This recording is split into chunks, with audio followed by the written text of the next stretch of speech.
virtual races were just such kickstarters that, for people who want to get back to running, these virtual races acted as a motivation factor for them. And I think that's how every runner has been collaborating with different runners to understand, okay, we have a 10K virtual run running out, which route to select, which region to, which place to go and run this, if you want a personal best.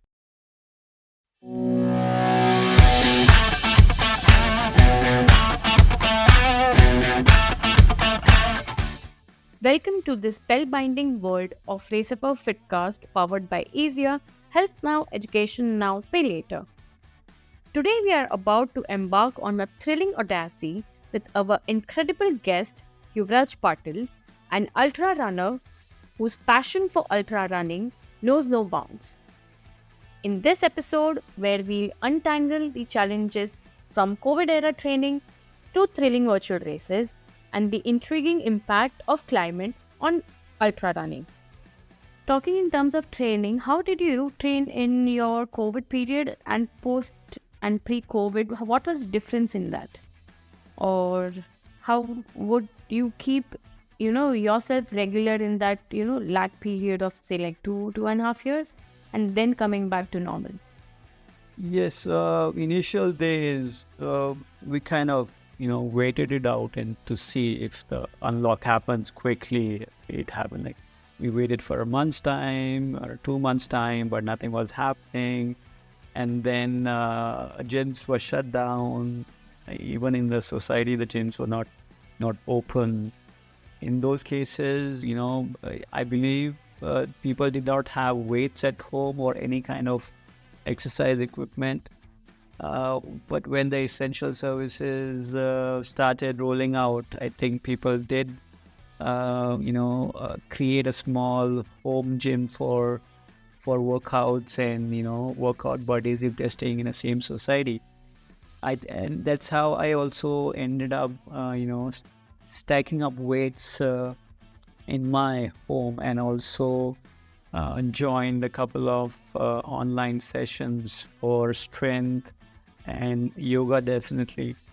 That's how I kept myself motivated. Running was definitely out of picture, but we could always do all those kinds of workout that would help you build that strength for running. So even if the unlock happens, and if you have to get out and do a quick 5K, you should be able to do that, or a quick 10K.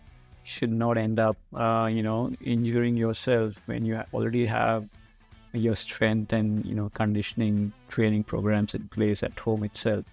So that's how we started coping with, the training plans. We had everything indoors, and, we ensure that we at least are up to the mark when it comes to running another marathon once the unlock happens. And yeah, that's how we led the life that in those times. Yeah. Right. Also, virtual races were a boom in that COVID period, and there were many virtual races happening. Do you feel the need of virtual race ever existing in the environment? Virtual race was the lead of the hour back then, because physical races were not happening on ground events of shut. So it did work both ways. When I say both ways, the businesses wanted to run, their runway. So they came up with virtual races, and at the same time, runners who could not go for on-ground events, this was an opportunity for them to sign up for events and socially connect with different runners and get that motivation from so-and-so events. Because you always, if you run today, you tend to share your running stats with your close buddies, right? And the conversation goes on, and that's how the motivation factor also kicks in.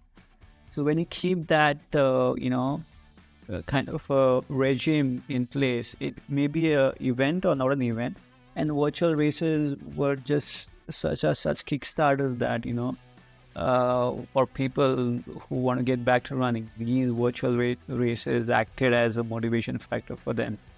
And I think that's how every runner has been collaborating with different runners to understand, okay, we have a 10K virtual run running out, which route to select, which region to, which place to go and run this, if you want a personal best. So those kind of conversations started coming up, and people started exploring places and new buddies and different strategies of running. All those all sort of things started happening. I think it was a good initiative when it comes to virtual runs, as long as it kept motivated everybody and to run. So yeah, and medal, definitely you get the medals. So it's like a icing on the cake. Yeah.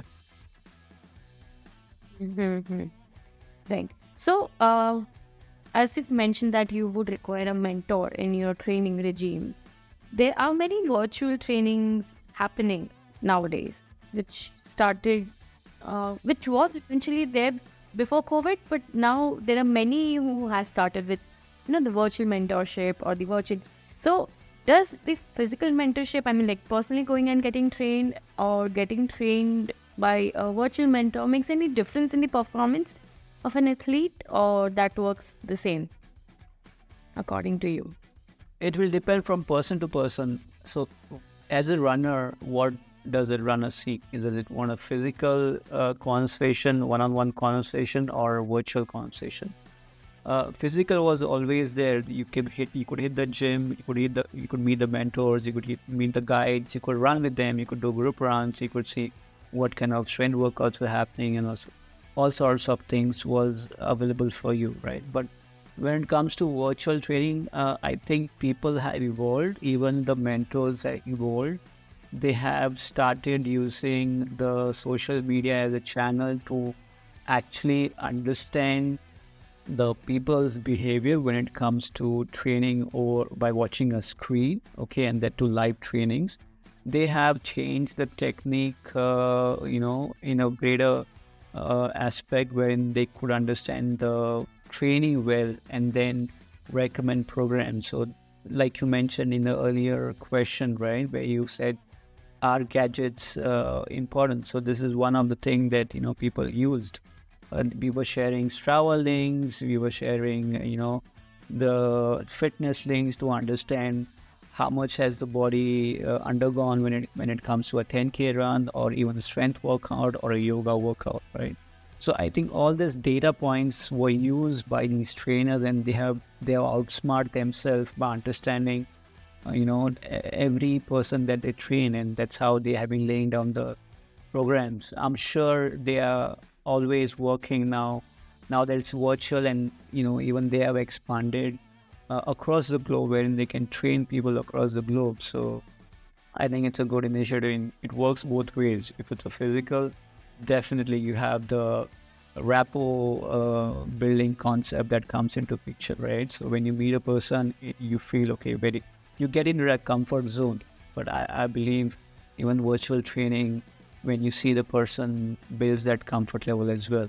So yeah, I would say both works fine. Okay.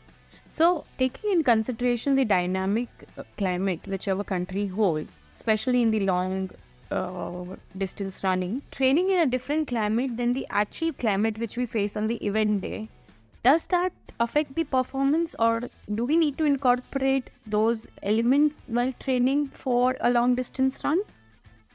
Yes, we do have to take that into consideration. And now, how do we do it? Okay. One is the reason being these runs happen in different states, in different climatic conditions, okay?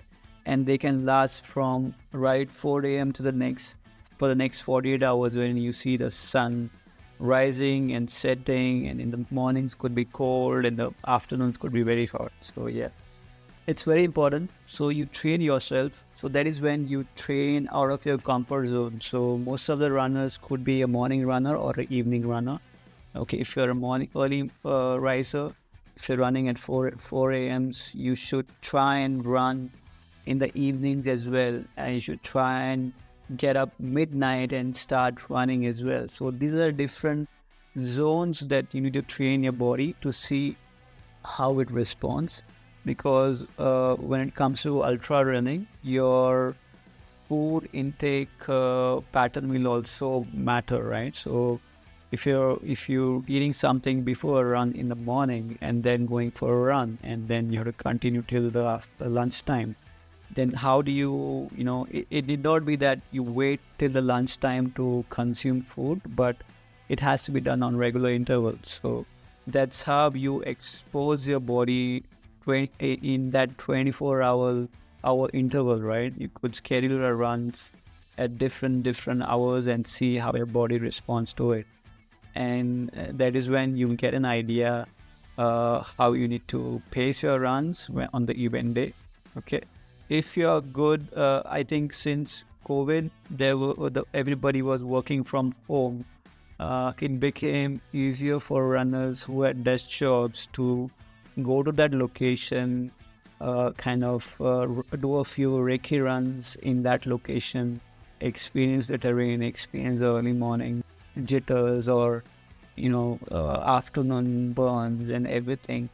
That will actually help you plan your not only hydration but also nutritional aspect of the run, right?